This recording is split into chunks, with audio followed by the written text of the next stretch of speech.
주님만 의지하는 여러분들의 믿음에 하나님 응답하시고 삶의 여정에 늘 함께 해주시는 동행의 복이 있기를 주님의 이름으로 축복합니다. 어렵고 힘든 길을 가지만 주님을 의지하겠다고 고백할 수 있는 이유는요, 저마다 각자 다른 방식이긴 하지만 우리에게 하나님에 대한 이미지, 하나님에 대한 지식이 있기 때문입니다. 보이지 않지만 내가 이 하나님을 부르짖고 나갈 때 하나님이 연약함에도 불구하고 나를 붙잡아 주시고 강하게 해주실 거라는 그 우리 마음에 암과 믿음이 합쳐져서 그런 영적인 에너지가 나오는 거죠. 그런 것 같습니다. 하나님을 믿는 우리에게 믿음의 길을 가면서 하나님이 어떤 분이신지 아는 것, 이것은 굉장히 중요한 일이라고 생각이 됩니다. 그래서 성경은 그런 하나님을 우리에게 알려주고 있습니다. 그래서 성경은 어쩌면 우리가 하나님을 알아가는 좋은 교과서라고 할 수 있습니다. 특별히 오늘 우리가 읽어나가는 이 시편의 말씀은 아주 좋은 교과서입니다. 사실 종교개혁을 일으켰던 마틴 루터가 우리가 아는 로마서의 말씀에서 회심을 했지만 그가 그런 회심에 갈 수 있기까지 하나님의 사랑을 경험할 수 있었던 가장 영향력이 있었던 말씀이 바로 이 시편의 말씀이었습니다. 어렵고 힘들 때 여러분 이 시편의 말씀을 묵상하며 하나님의 도우심을 경험하는 큰 은혜가 있기를 주님의 이름으로 축복합니다. 왜냐하면 이 시편 저자들의 슬픔과 기쁨, 탄식과 찬양, 기도와 감사들을 통해서 우리 모두가 다 실제적으로 하나님을 배울 수 있기 때문입니다. 오늘 시편도 그렇습니다. 이 시편 102편에 제목이 붙어 있습니다. 여러분들이 영상으로 늘 말씀을 보셔서 잘 못 보시는데 성경책을 갖고 계시면 한번 보십시오. 그 제목이 이렇게 되어 있죠. 고난당한 자가 마음이 상하여 그의 근심을 여호와 앞에 토로하는 기도, 이렇게 되어 있습니다. 누가 쓴 시인지 어떤 상황에서 이 시를 쓰고 있는지 정확하게 우리는 알 수는 없지만 어떤 마음의 상태에서 이 시편을 기록해 나가고 있는지는 우리가 짐작할 수가 있겠죠. 이 시인은 지금 고난당하고 있습니다. 그래서 마음이 상했습니다. 마음이 괴로웠고 그 마음을 하나님께 이 시편의 기도로 쏟아내고 있는 거죠. 그런데 이 시편의 내용을 보면 우리에게 익숙한 표현들이 나옵니다. 다른 시편이라든가 욥기라든가 이사야서라든가 예레미야, 애가 등에서 볼 수 있는 그런 표현들이 시편 102편 곳곳에 묻어 있습니다.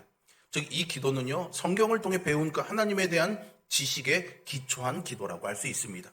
하나님이 어떤 분이신지를 알고 이 시인이 이 기도를 하고 있는 거예요. 그냥 내 상황이 힘드니까 누구에게라도 하소연하고 싶어서 하는 기도가 아닙니다, 여러분.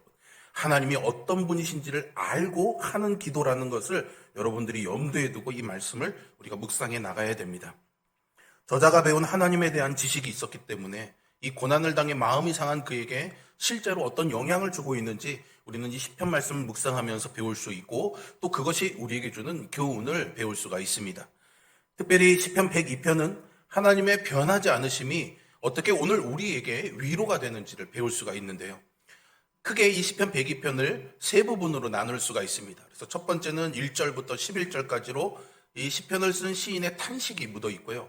12절부터 22절까지는 하나님의 위로가 담겨져 있습니다. 그리고 마지막 23절부터 28절까지는 이 시편을 쓴 시인의 기도로 마무리가 되고 있죠. 오늘은요, 먼저 앞단락인 1절부터 11절까지의 말씀을 여러분들과 함께 살펴보고 다음 주에는 나머지 부분을 우리가 살펴보려고 합니다. 오늘 우리가 보는 1절부터 11절까지의 이 작은 단락에 또 다른 제목을 붙이자면 저는 순간의 탄식이라고 붙이고 싶습니다. 그래서 오늘 설교의 제목을 순간의 탄식이라고 했습니다. 여기서 말하는 순간은요, 비교적 이렇게 상대적인 순간입니다. 어디에 상대적이냐? 영원하신 하나님에 비해서 이 순간을 살아가는 우리를 말하고 있는 겁니다. 이 시인은 자신이 영원이 아니라 순간을 산다는 것을 지금 경험하고 있습니다. 사람들, 특히 어리거나 젊으신 분들은 사실 순간을 산다고 생각하지 않습니다. 왜냐하면 살아온 시간보다 살아갈 시간이 훨씬 더 많다고 생각하기 때문이죠. 물론 사람은 언젠가 죽는다는 것을 다 알고 있습니다. 하지만 젊은 분들은 실제적으로 이 죽음을 경험하는 일이 많지 않습니다. 그래서 절박하지 않죠. 그런데 말이죠, 여기 대부분 계신 어르신들은 어떻게 느끼십니까? 나이가 들고 육체의 한계를 경험하다 보면요, 이런 생각이 조금씩 달라집니다. 병원에 가는 일이 자꾸만 늘어나고요. 먹는 약의 숫자도 자꾸만 늘어나고 또 장례식에 가는 일도 왜 이렇게 많은지 그러다 보면은 나도 얼마 안 남았구나 순간이라는 걸 생각해 보게 되죠. 어떤 경우에는 특별한 사건을 통해서 더 그런 것들을 경험하고 깨닫게 됩니다. 가족 중에 누군가를 잃어버린다거나 혹은 자신이 큰 병이나 사고를 경험할 때 그렇죠. 아마도 이 시인이 그랬던 것 같습니다. 그래서 1절과 2절에서 우리가 탄식의 시에서 많이 볼 수 있는 기도를 그는 하나님께 드리고 있습니다. 여호와여, 내 기도를 들으시고 나의 부르짖음을 주께 상달하게 하소서. 나의 괴로운 날에 주의 얼굴을 내게서 숨기지 마소서. 주의 귀를 내게 기울이사 내가 부르짖는 날에 속히 내게 응답하소서라고 기도를 시작합니다. 여기서 얼굴을 숨기지 말아 달라거나 귀를 내게 기울여 달라라는 이 표현을 보시죠. 모두가 다 하나님의 은혜와 돌보심을 구하는 표현입니다. 즉, 하나님 제발 날 도와주세요. 하나님 내 기도를 들어주세요 라는 표현이겠죠. 그러니까 반대로 생각해보면 지금 시인이 느끼는 감정은 내가 하나님을 구하고 있는데, 너무나 이 괴로운 상황에 있는데 하나님이 도무지 날 쳐다도 보시지 않는 것 같고, 아예 귀를 막고 내 소리도 듣지 않으시고 나를 외면하고 계시는 그런 느낌을 받고 있다라는 거죠. 하지만 그럼에도 불구하고 그는 이렇게 부르짖으면서 하나님의 응답을 구합니다. 왜 그랬을까요? 하나님을 알았기 때문입니다. 하나님이 그렇게 부르짖으라고, 그렇게 하라고 하셨던 것이고, 또 하나님께서는 그런 부르짖음에 반드시 응답하실 분이라는 것을 알았고 믿었기 때문이죠. 어떻게 알았을까요? 그 하나님에 대한 기억이 글로, 말로, 노래로 그에게 들려졌기 때문입니다. 그가 그것을 들었기 때문이죠. 하나님이 어떤 분이신지를 들었기 때문입니다. 출애굽기 2장 23절에 보시면 애굽에서 이스라엘 백성들이 탄식하면서 부르짖는 소리가 하나님께 상달된지라 이렇게 표현하고 있습니다. 그래서 그 하나님께서 그 부르짖음을 들으시고 10가지 재앙과 홍해의 기적을 통해서 이들을 출애굽해 구원해 주시죠. 앞뒤 문맥을 보면 사실 이스라엘 백성들이 하나님에 대한 어떤 신실한 믿음을 가지거나 하나님의 어떤 도우심이 있다는 것을 신뢰하면서 이 표현을 했다고 보기는 조금 어렵습니다. 그냥 자기가 당하고 있는 현실이 너무 힘들어서, 너무 고통스러워서, 우리도 그렇잖아요. 힘들면 그냥 악소리가 나오는 것처럼 그렇게 그들은 그 현실 속에서 부르짖었을 뿐입니다. 탄식했을 뿐이죠. 다만 하나님께서 그 모습을 보시고 그 소리를 들으신 겁니다. 그래서 출애굽기 2장 24절, 25절에 이렇게 나와 있습니다. 하나님이 그들의 고통 소리를 들으시고 하나님이 아브라함과 이삭과 야곱에게 세운 그의 언약을 기억하사 하나님이 이스라엘 자손을 돌보셨고 하나님이 그들을 기억하셨더라. 여기서 두 가지 중요한 키워드가 있습니다. 들으셨고 기억하셨다라는 거죠. 하나님께서 그들의 고통 소리를 들으셨고 그들의 조상과 했던 언약을 기억하셨던 겁니다. 그래서 하나님이 이스라엘을 돌보신 거죠. 사사시대에도 마찬가지입니다. 입다라는 사사가 다스리던 때에 이스라엘 사람들이 우상을 섬깁니다. 그래서 하나님께서 진노하셔서 이 이스라엘 백성들을 이방인들의 손에 괴롭힘 당하도록 내버려 두십니다. 너무나 고통스러운 일들을 그들이 경험하게 되자 하나님께 부르짖죠. 그런데 하나님께서 사사기 10장 12절 14절에 보시면 이렇게 말씀하십니다. 이미 너희가 부르짖었을 때 내가 여러 번 구원했지만 너희가 여전히 나를 버리고 우상을 섬기니 다시는 너희를 구원하지 않겠다라고 하시면서 차라리 너희가 믿는 그 우상에게 구원해달라고 해, 이렇게 말씀하셨다는 겁니다. 여러분 좀 이상하지 않습니까? 하나님이 어떤 악한 사람이라도 회개하고 돌이켜오면은 받아주시는 분 아닙니까? 그런데 오늘 자기 백성인 이스라엘이 하나님께 부르짖고 있는데 이제 안 해 라고 칼같이 거부하고 있는 겁니다. 그런데 여기 이어지는 15절의 말씀에서 이스라엘 백성들이 포기하지 않습니다. 그들은 하나님, 우리가 하나님께 죄를 지어서 하나님께 도와달라고 할 만한 그런 자격도 없다는 것을 우리는 압니다. 그래서 하나님이 원하시는 대로 하셔도 할 말이 없습니다. 다만 이제 우리가 이방신을 버리고 하나님을 섬기려고 합니다. 그래서 하나님께 계속해서 부르짖겠습니다. 어떻게 하시겠습니까, 하나님? 그리고 16절에 보니까 그들의 고통을 보시며 하나님이 마음에 근심하셨다라고 합니다. 그리고 결국에는 하나님께서 사사 입다를 통해서 이스라엘을 구원하시죠. 사랑하는 성도 여러분, 하나님께서는 이렇게 당신의 백성의 고통의 부르짖음을 외면하지 않으시는 하나님이신 줄로 믿습니다. 이거 말고도 하나님께서 고통 중에 있는 당신의 자녀들 백성들을 돌보신 일들은 성경에 셀 수 없이 많죠. 자녀를 낳지 못하던 한나의 괴로움을 보시고 그녀에게 사무엘을 낳게 하셨습니다. 히스기야가 병들어 죽게 되어 기도하자 하나님이 그의 병을 고쳐주시죠. 사르밧 과부에게 먹을 것을 주기도 하시고 심지어는 그의 아들이 죽자 살려주기도 하셨습니다. 성경에는 이렇게 하나님께서 고통 가운데 있는 자들을 돌보시는 일에 대한 기록으로 가득 차 있습니다. 그래서 다윗도 시편 145편 19절에서 그는 자기를 경외하는 자들의 소원을 이루시며 또 그들의 부르짖음을 들으사 구원하시리로다 라고 분명하게 말할 수가 있었던 것이죠. 오늘 본문의 시인도 마찬가지입니다. 그에게 있어서요, 성경의 이야기들은 그저 전설의 고향 같은 옛날 이야기가 아니었습니다. 그것은 생생하게 실제했던 역사였고 단지 지나간 역사가 아니라 지금도 여전히 내 삶에서 이루어지며 만들어져가는 살아있는 역사였던 것이죠. 그래서 그는 탄식 중에서도 이렇게 기도할 수가 있었습니다. 하나님이 이렇게 사람들의 고통을 보시고 그들을 돌보시는 분이심을 그는 믿었고 우리도 믿습니다. 우리는 특별히 예수 그리스도를 믿는 그리스도인이지 않습니까? 예수님에게서도 이것을 분명히 알 수 있는 증거들이 넘쳐납니다. 예수님께서 이 땅에 오셔서 하셨던 그 일들이 고통에 있는 자들을 돌보는 것 아니었습니까? 사실 하나님의 아들이 이 땅에 오셨다는 것만 해도 대단한 일이지 않습니까? 하나님께서 자격 없는 우리를 위해서 대단한 값을 지불하고 자신의 독생자 아들 예수 그리스도를 이 땅에 내어주셨습니다. 여러분 솔직히 1,000원짜리 물건을 샀는데 쓸모없으면 그냥 잘 버리십니까? 아까워서 못 버리십니까? 솔직히 말하면 쉽게 잘 버립니다. 심지어는 포장도 안 뜯었어도 버려지게 됩니다. 그런데 여러분 만약 수천만 원을 주고 산 물건이라면 어떨까요? 아마 아무렇지도 않게 버리지 못할 겁니다. 왜냐하면 내가 지불한 가치가 있기 때문이죠. 예수님께서 우리를 위해서 어떻게 오셨는지를 안다면은 하나님께서 지금 나에게 무관심하시고 나의 기도를 듣지 않는다 생각할 수가 없습니다. 왜요? 하나님께서는 엄청난 값을 지불하고 우리를 사셨거든요.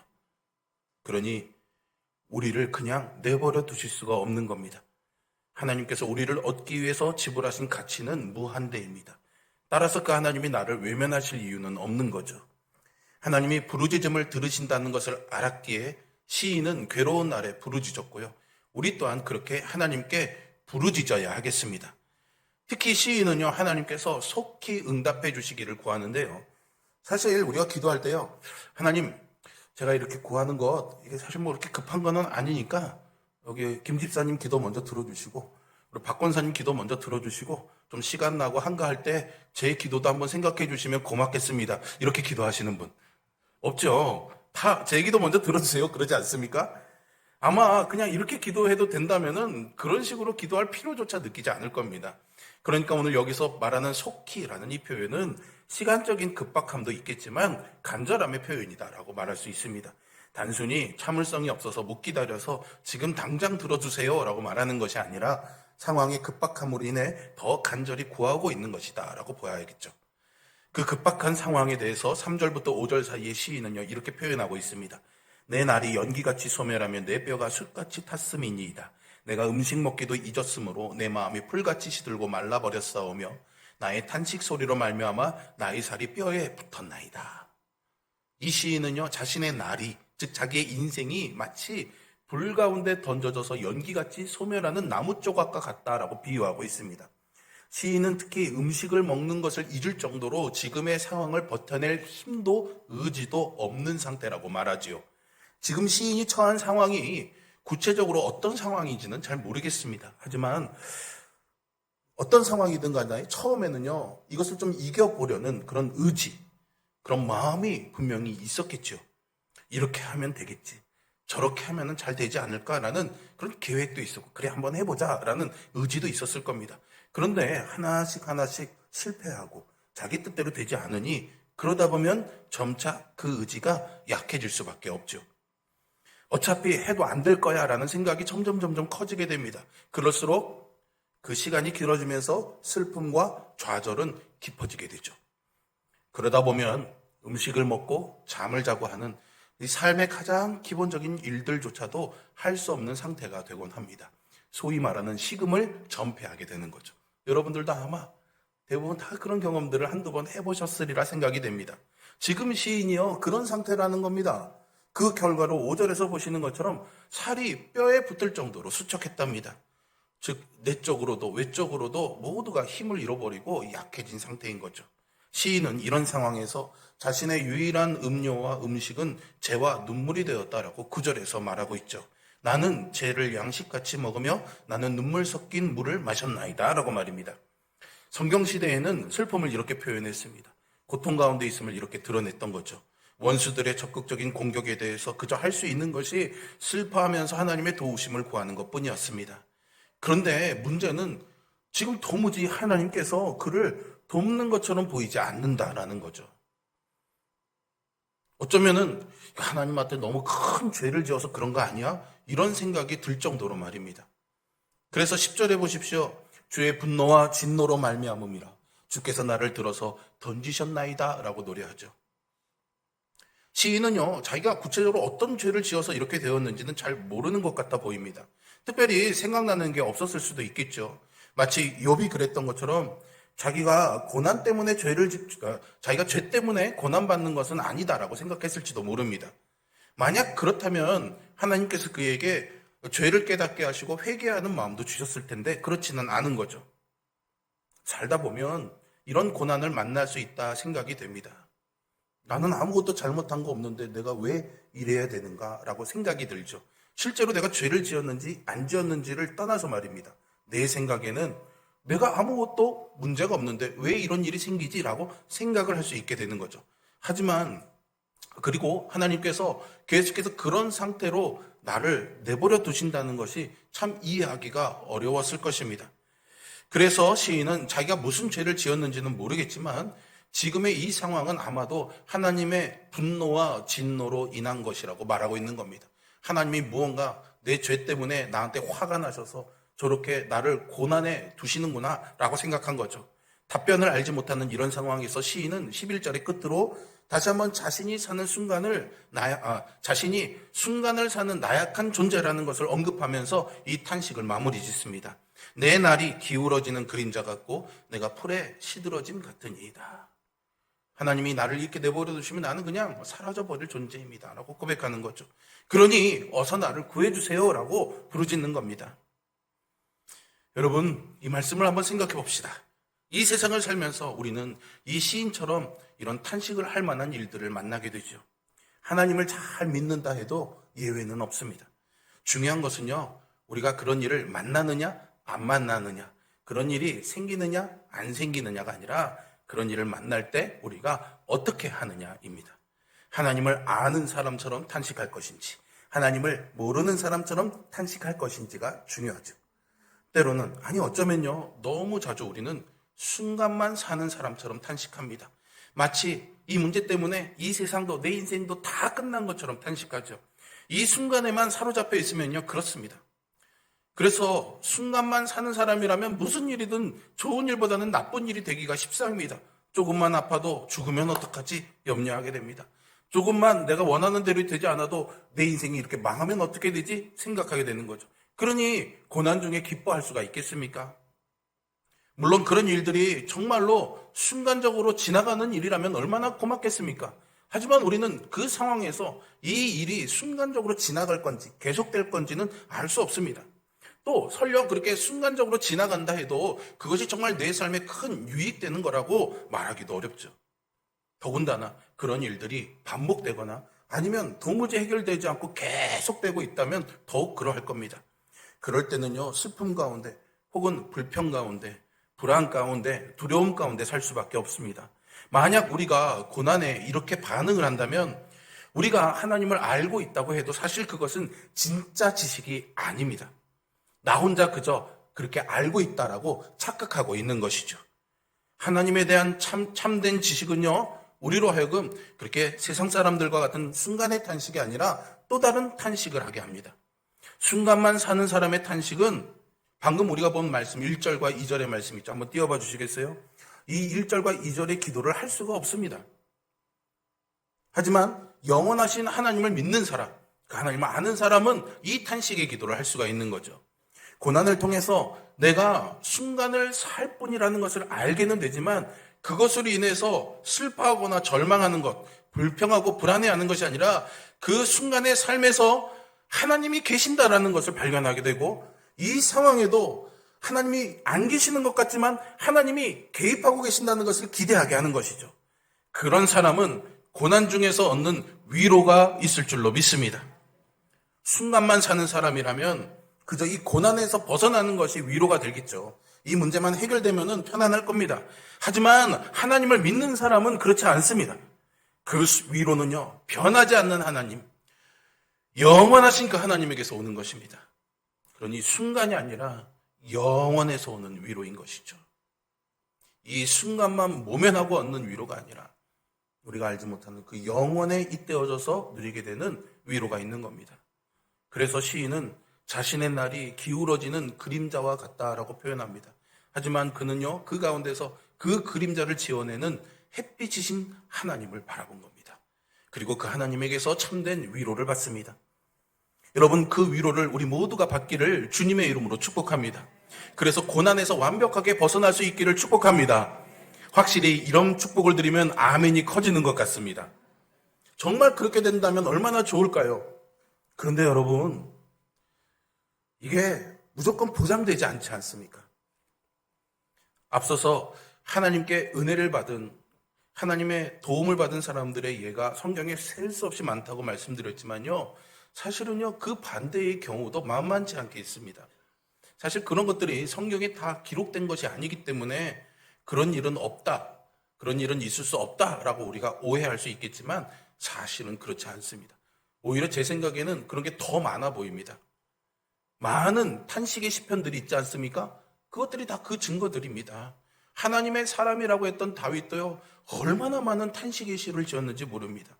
더불어 신약에 와서도 사도들의 삶, 초대교회 신자들의 삶, 그리고 수많은 순교자들의 삶을 봐도 그렇습니다. 그들은요, 그리스도를 믿는다는 믿음으로 우리가 바라는 부귀와 영화를 누리지 못했습니다. 우리가 누리고 싶어하는 복을 누리지 못했습니다. 그들은 오히려 수모와 고난을 당하고 세상적으로 보면 비참하게 죽는 죽음을 맞이할 수밖에 없었죠. 그런 거를 다 떠나서 우리의 삶을 한번 보십시오. 우리의 삶을 봐도 그렇지 않습니까? 하나님을 신실히 섬기는 사람들의 삶이 항상 평탄하고 잘 되는 것은 아닙니다. 어떤 때는 정말 내가 잘못한 거 없나? 죄 지어서 그런가? 라는 그런 생각이 들 정도의 괴로운 일을 신자들에게 허락하시기도 하죠. 중요한 것은요, 우리가 그런 상황에서 어떻게 반응하느냐입니다. 하나님에 대한 올바른 지식에 뿌리를 내리고 반응해야 되는 것이죠. 우리가 순간만 사는 사람들이라면요, 이 땅에서 좋은 것은 좋은 것이고 나쁜 것은 나쁜 것입니다. 세상 사람들도 다 그렇게 생각합니다. 그럼 뭐가 다릅니까? 하지만 우리는 또 다른 관점이 있죠. 영혼의 관점이 있습니다. 영혼의 관점에서는 그렇지 않은 거죠. 때로는 하나님께서 우리가 생각할 때 나쁜 것들을요, 우리의 삶에 그냥 두실 때가 있습니다. 여러분 다 있죠? 당뇨, 관절염, 변변치 않게 사는 자녀들, 내 주변을 둘러싼 환경들, 이것만 없었으면 좋겠는데 싶은 그 나쁜 것들이 열심히 기도하고 열심히 믿음을 붙잡고 있는데도 내 삶에 있습니다. 하나님이 어쩔 수 없어서 그것을 그냥 내버려 두실까요? 그렇지 않습니다. 일부러 그렇게 하실까요? 그렇지 않습니다. 하나님이 우리가 괴로워하는 것을 보고 싶으셔서 그렇게 하시는 것이 아니죠. 그것이 우리에게 선한 결과를 가져오기 때문에 그렇게 하신다고 저는 믿습니다. 하지만 그렇다고 해서 그런 상황을 우리는 마냥 할렐루야, 감사합니다, 좋습니다, 이렇게 반응하기가 참 어렵잖아요. 고통스러우니까요. 그러니 여러분, 고통스러움은 탄식하십시오. 하나님께 탄식하셔도 됩니다. 울으셔도 됩니다. 괴롭다고 부르짖으셔도 됩니다. 우리는 얼마든지 그렇게 할 수 있습니다. 그 탄식의 순간을 사는 존재인 우리에게서 나오는 진짜 탄식이죠. 진짜 고통이고 슬픔입니다. 그래서 우리는 그것이 우리에게서 제거되기를 구하는 거죠. 빨리 이 고난의 문제를 하나님 해결해 주세요. 기도하죠. 그런데 우리는 궁극적으로 그런 1차원적인 탄식이 아닌 믿는 자로서의 탄식이 필요합니다. 그 좋은 예를 마지막으로 소개하고 말씀을 마칩니다. 바로 바울에게서 찾을 수 있는 예인데요. 여러분들이 잘 아시는 것처럼 바울에게는 육체의 가시, 사탄의 사자라고 하는 고통이 있었습니다. 그것이 무엇이었든지 바울에게는 큰 고통이었죠. 아마 바울은요, 내게 이것만 없다면은 내가 더 복음을 잘 전할 수 있을 텐데, 사도로서 더 자격이 있을 텐데라고 확신해서 하나님께 구했던 겁니다. 3번이나 간구했다고 그는 말합니다. 그런데 고린도후서 12장 9절에 보시면 그에 대한 하나님의 응답이 이것이었습니다. 나에게 이르기를 내 은혜가 내게 족하도다. 이는 내 능력이 온전한 데서 약한 데서 온전하여 짐이니라. 바울의 기도대로 응답해 주실 것을 거절하면서 하나님은 좀 참아봐. 내가 나중에 더 좋은 곳으로 응답해 줄게. 이런 말씀을 하지 않으셨습니다. 다만 내 능력이 약한 데서 온전하여진다라고 말씀하셨죠. 앞으로가 아니라 지금 의미가 있는 고난이라는 건데요. 바울의 약함을 통해서 하나님의 능력이 온전히 드러날 수가 있는 것이고, 그러니 이것으로 충분한 은혜다라고 말씀하고 있는 겁니다. 이 말씀에 바울이 어떻게 응답합니까? 어떻게 그렇게 하나님이 이기적이십니까? 하나님, 내가 하나님을 위해서 희생한 게 너무나 많은데 어떻게 나한테 이럴 수 있습니까? 하나님께 따지고 원망했을까요? 그렇지 않습니다. 이어지는 9절 나머지 10절의 말씀을 보실까요? 그러므로 도리어 크게 기뻐함으로 나의 여러 약한 것들에 대하여 자랑하리니 이는 그리스도의 능력이 내게 머물게 하려 함이라. 그러므로 내가 그리스도를 위하여 약한 것들과 능력과 궁핍과 박해와 곤고를 기뻐하노니 이는 내가 약한 그때의 강함이라. 여기서 말하는 바울이 말하고 있는 약함은요, 우리가 생각하는 그런 유약함의 의미가 아닙니다. 나는 연약하지만 하나님께서 능력을 주셔서 모든 일을 할 수 있겠다, 이렇게 말하는 게 아니에요, 여러분. 바울이 지금 말하고 있는 약함은 자기에게 있는 고난의 문제입니다. 어떻게든 제거받고 싶은 이 고통의 문제를 약함으로 표현하고 있는 겁니다. 내 삶에서 이것만큼은 없었으면 좋겠다 생각하는 것들이죠. 그런 것들을 바울이 지금 어떻게 한다고요? 오히려 기뻐한다. 그렇게 해서 하나님의 강하심이 나를 통해서 드러날 수 있다면 그것이 나에게는 오히려 잘된 일이구나 라고 말하고 있는 겁니다. 고난에서 벗어나지 못해도 괜찮다는 거죠. 오히려 고난도 하나님께서 나에게 주신 은혜, 선물로 여기며 기뻐한다는 것입니다. 자, 이제 여러분들은 어떻습니까? 우리의 삶에 대한 태도가 어떠한지 한번 이 말씀 앞에 겸손히 점검해 봐야 합니다. 고난에 괴로워만 하고 좋은 일에 감사만 한다면 하나님을 제대로 알고 있는 것이 아닙니다. 세상 사람들도 그 정도는 다 합니다. 이 땅의 하나님이 아니라 하늘에 계신 하나님을 믿는다면 우리의 삶에 대한 시선은 분명히 달라져야 합니다. 우리의 탄식이 이제는 하나님을 아는 자로서 순간의 탄식이 아니라 그에 걸맞는 탄식이 되었으면 좋겠습니다. 우리의 그런 탄식을 들으시는 하나님께 부르짖고 하나님께서 허락하신 그 환경 속에서 기뻐하는 마음을 여러분들에게 주시기를 주님의 이름으로 축복합니다. 순간의 탄식이 아닌 영원에 잇대어져 있는 하나님을 아는 지식으로 하는 믿는 자의 탄식으로 하나님께 나아가십시오. 그러면 우리의 삶이 이 어두운 세상에서 빛이 될 수 있을 것입니다. 우리 모두가 이 탄식으로 하나님의 은혜를 누리며 살 수 있기를 주님의 이름으로 축복합니다. 기도하겠습니다.